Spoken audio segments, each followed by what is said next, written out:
আধুনিক বাংলা সাহিত্যের রাখাল রাজা হুমায়ুন আহমেদ। নানা আয়োজনে তার ৭৬তম জন্মবার্ষিকী পালন করলেন ভক্তরা।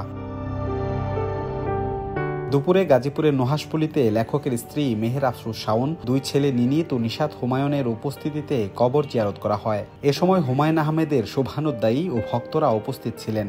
লেখকের আত্মার শান্তি কামনায় করা হয় প্রার্থনা। এ সময় স্ত্রী মেহের আফরোজ শাওন গণমাধ্যমকে জানান, আগামী ২-১ বছরের মধ্যে হুমায়ুন জাদুঘর নির্মাণের কাজ শুরু করা হবে। সযত্নে সবকিছু রাখা আছে, কিন্তু জাদুঘরটা এখনো করতে পারিনি। নুহাশপল্লীর যে আয় হয় সেই আয় দিয়ে নুহাশপল্লীরই পরিচালনা হয়, পাশাপাশি হুমায়ুন আহমেদের স্কুলের কিছুটা পরিচালনা হয়।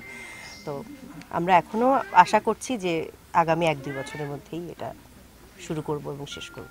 বাবার জন্মদিন উপলক্ষে সবার ভাবনার জগৎ পাল্টে দেওয়ার আহ্বান জানান বড় ছেলে নিশাত হুমায়ুন। মাঠের অলরাউন্ডার আমি, আর ঘরের allrounder Tilex. Tilex toilet cleaner, clean মানেই টাইলক্স। তো বাবার ব্যাপারে মনে পড়লে কি করব, আমি মনটা একটু মেলানকলি লাগে, নস্টালজিক লাগে। বাবা যখন ছিল খুব মজা ছিল, অথবা বাবা থাকলে খুব ভালো লাগতো।